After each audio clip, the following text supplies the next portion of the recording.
தற்போது நிலவி வரும் மத்திய கிழக்கு நாடுகளுக்கிடையிலான போர் சூழலில் ஐக்கிய நாடுகள் சபையின் பாதுகாப்பு கவுன்சில் மற்றும் பொதுச்சபை ஆகியவற்றில் கொண்டுவரப்படும் தீர்மானங்கள் உலக நாடுகளின் கவனத்தை ஈர்த்துள்ளன. 2026ஆம் ஆண்டின் தற்போதைய சூழலை கருத்தில் கொண்டு அடுத்த சில நாட்களில் எதிர்பார்க்கப்படும் நகர்வுகள் மற்றும் அமெரிக்காவினுடைய நிலைப்பாடுகள் குறித்து சில தரவுகள் கிடைக்கப்பெற்றுள்ளன. சமீபத்திய நாட்களில் ஈரான் மற்றும் அதன் அண்டை நாடுகளுக்கு இடையிலாக அதிகரித்துள்ள தாக்குதல்கள் மற்றும் காசா விவகாரம் ஆகியவற்றை மையமாக வைத்து ஐக்கிய நாடுகள் சபையில் தீவிர விவாதங்கள் நடைபெற்று வருகின்றன.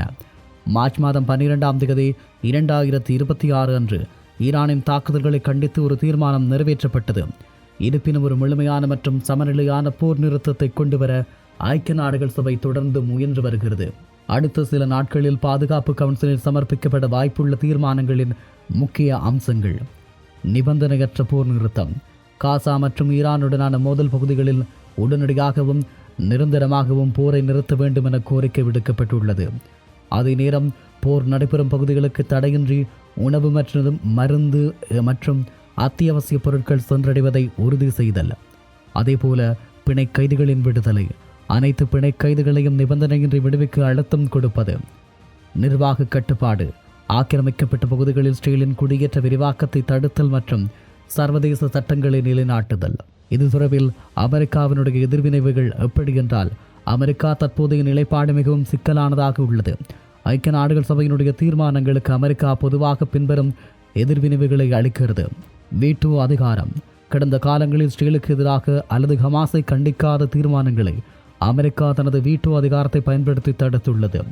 தற்போதும் சுய பாதுகாப்பு உரிமை என்ற காரணத்தை முன்வைத்து ஒருதலை பட்சமாக தோன்றும் தீர்மானங்களை அமெரிக்கா எதிர்க்கக்கூடும். அதே நேரம் அமெரிக்கா ஒரு தீர்மானத்தை ஆதரிக்க வேண்டுமெனில் அதில் ஹமாஸ் போன்ற குழுக்களின் மீதான கண்டனம் மற்றும் இஸ்ரேலின் பாதுகாப்பு குறித்த உத்தரவாதங்கள் இருக்க வேண்டும் என்று வலியுறுத்தப்படுகிறது. சில நேரங்களில் ஐக்கிய நாடுகள் சபையினுடைய தீர்மானங்கள் கட்டுப்படுத்தப்படாதவை என்றும் அமெரிக்கா வாதிடுகிறது. உதாரணமாக 2024 மற்றும் 2025களில் கொண்டுவரப்பட்ட சில தீர்மானங்களை அமெரிக்கா அப்படித்தான் கையாண்டது.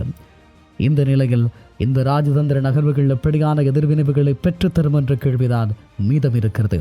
ஐக்கிய நாடுகள் சபையினுடைய மண்டிற்கு வெளியே கத்தார் மற்றும் எகிப்து போன்ற நாடுகளுடன் இணைந்து தனிப்பட்ட முறையில் பேச்சுவார்த்தைகளை நடத்தி போர் நிறுத்தத்தை இட்டவே அமெரிக்கா முன்னுரிமை அளிக்கிறது என்று சொல்லுகிறார்கள். இப்படியான நிலையில் ஐக்கிய நாடுகள் சபையினுடைய நோக்கம் தொடர்பிலும் அமெரிக்காவினுடைய நிலைப்பாடு தொடர்பிலும் சில கேள்விகள் இருக்கிறது. போர் நிறுத்தம் தொடர்பாக ஐக்கிய நாடுகள் சபை உடனடி மற்றும் நிரந்தர போர் நிறுத்தத்தை எதிர்பார்க்கிறது. அமெரிக்கா நிபந்தனையுடன் கூடிய தற்காலிக போர் நிறுத்தத்தை கோருகிறது. தாக்குதல்கள், அனைத்து தரப்பு தாக்குதல்களையும் கண்டிக்கிறது ஐநா. அதே நேரம் அமெரிக்கா ஈரானின் நடவடிக்கையை மட்டும் கடுமையாக எதிர்க்கிறது.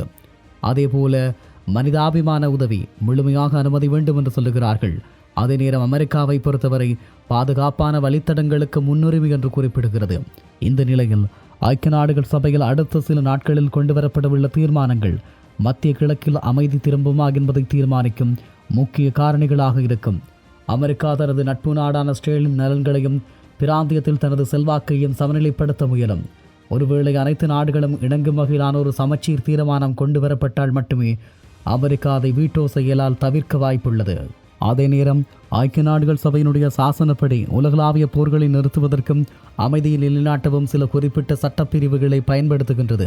இந்த சட்டங்களின் விளக்கம் அதனுடைய கடுமைகள் தொடர்பான விளக்கங்களும் உண்டு. குறிப்பாக ஐக்கிய நாடுகள் சபையினுடைய சாசனத்தின் அத்தியாயம் 6 பிரகாரம் இது தகராறுகளை அமைதியான முறையில் தீர்ப்பதற்கான ஒரு பிரிவாகும்.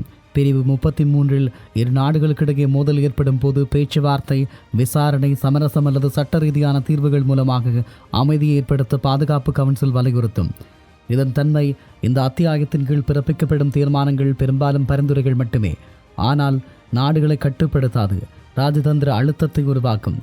ஐக்கிய நாடுகள் சாசனம் அத்தியாயம் 7 இதுதான் ஐநாவினுடைய மிகவும் சக்தி வாய்ந்த சட்டப்பிரிவு. இது அமைதிக்கு ஏற்படும் அச்சுறுத்தல்கள் மற்றும் ஆக்கிரமிப்பு நடவடிக்கைகள் குறித்து பேசுகிறது. பிரிவு 39 ஒரு சூழல் அமைதிக்கு அச்சுறுத்தல் என்று பாதுகாப்பு கவுன்சில் தீர்மானிக்க இந்த பிரிவு அதிகாரம் அளிக்கிறது.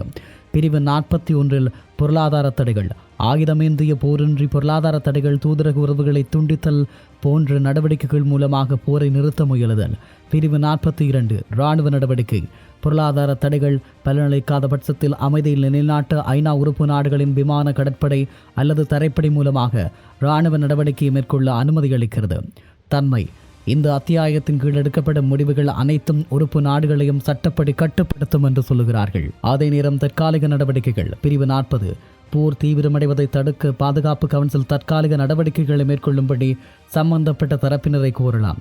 உதாரணமாக உடனடியாக துப்பாக்கிச் சூட்டை நிறுத்துவது மற்றும் படைகளை திரும்ப பெறுவது போன்றவை இதில் அடங்கும் என்று சொல்லுகிறார்கள். 4 பொதுச்சபையின் அதிகாரம். பாதுகாப்பு கவுன்சிலில் உள்ள 5 நிரந்தர உறுப்பு நாடுகள் அமெரிக்கா, சீனா, ரஷ்யா, பிரான்ஸ், பிரிட்டன் தங்களுடைய வீட்டோ அதிகாரத்தை பயன்படுத்தி அமைதி நடவடிக்கையை தடுத்தால் ஐக்கிய நாடுகள் பொதுச்சபை தலையிடலாம்.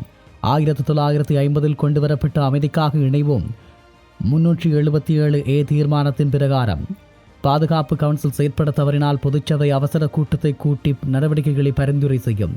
அதன்படியாக தீர்மானத்தினுடைய வகை, அதாவது பாதுகாப்பு கவுன்சில் அத்தியாயம் 6 பிரகாரம் பரிந்துரை மட்டுமே இருக்கும், கட்டாயமில்லை. ஆனால் பாதுகாப்பு கவுன்சிலுடைய அத்தியாயம் 7 பிரகாரம் சட்டப்படி கட்டாயப்படுத்தும். அதேபோல பொதுச்சபை பொதுவான தீர்மானங்களையும் அரசியல் அழுத்தங்களையும் வழங்கும் என்று சொல்லப்படுகிறது. தற்போது அமெரிக்கா மற்றும் பிற நாடுகள் விவாதிப்பது இந்த அத்தியாயங்களில் எதன் கீழ் தீர்மானத்தை கொண்டு வருவது என்பதுதான். அத்தியாயம் 7 கீழ் தீர்மானம் வந்தால் அது ஸ்டேல் அல்லது சம்பந்தப்பட்ட நாடுகள் மீது கடுமையான பொருளாதார அல்லது இராணுவ அழுத்தத்தை உருவாக்கும். இப்படியான ஒரு நிலைமை காணப்படுகின்ற நிலையில் இந்த விவகாரம் மிகப்பெரிய எதிர்பார்ப்புகளையும் எதிர்வினைகளையும் ஏற்படுத்தி இருக்கிறது.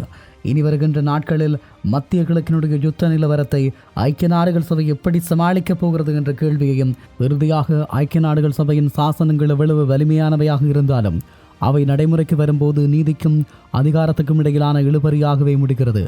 அடுத்த சில நாட்களில் நாம் காணப்போகும் காட்சிகள் வெறும் போர் நிறுத்தத்திற்கான கோரிக்கைகள் மட்டுமல்ல, மாறாக சர்வதேச அமைப்பின் நம்பகத்தன்மை குறித்தும் சோதனையாகும். அமெரிக்காவினுடைய தர்ம சங்கடம். அமெரிக்கா ஒருபுறம் ஜனநாயகத்தின் காவலனாக தன்னை முன்னிறுத்தினாலும் தனது மூலோபாய கூட்டாளியான ஸ்டேலை கைவிட முடியாத கட்டாயத்தில் உள்ளது. இது அமெரிக்காவை ஐநா மன்றில் தார்மீக ரீதியாக தனிமைப்படுத்தும் அபாயத்தை கொண்டுள்ளது.